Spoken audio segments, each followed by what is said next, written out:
Hello everyone, welcome back to my channel Flying Turtle. Today we are studying about Coulomb's law, which is important for 2 marks from the chapter Electric Fields and Charges. So come to the definition part. It states that electrostatic force between two charges is directly proportional to the magnitude of each charge and inversely proportional to the square of the distance between them.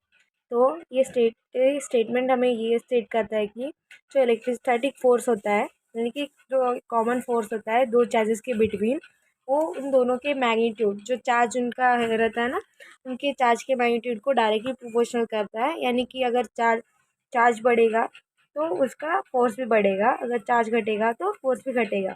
And inversely proportional to the square of the distance between them.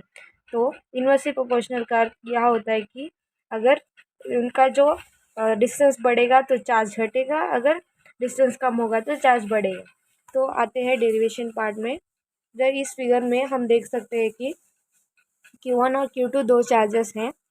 Q2 Q1 को Q1 को left side में force डालेगा तो Q1 Q2 को right side में force डालेगा। तो इन दोनों के बीच में जो डिस्टेंस है उसे R पॉइंट आउट किया गया है।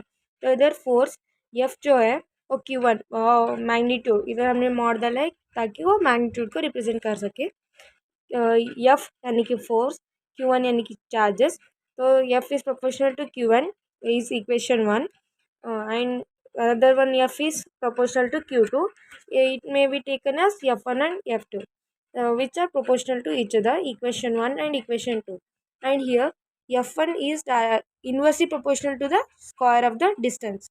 So combining this is the third equation. So combining first, second and third equation, we got that F is proportional to Q1 Q2 divided by R square, because Q1 and Q2 are directly proportional to the force and R square is inversely proportional to the force which is distance between two charges.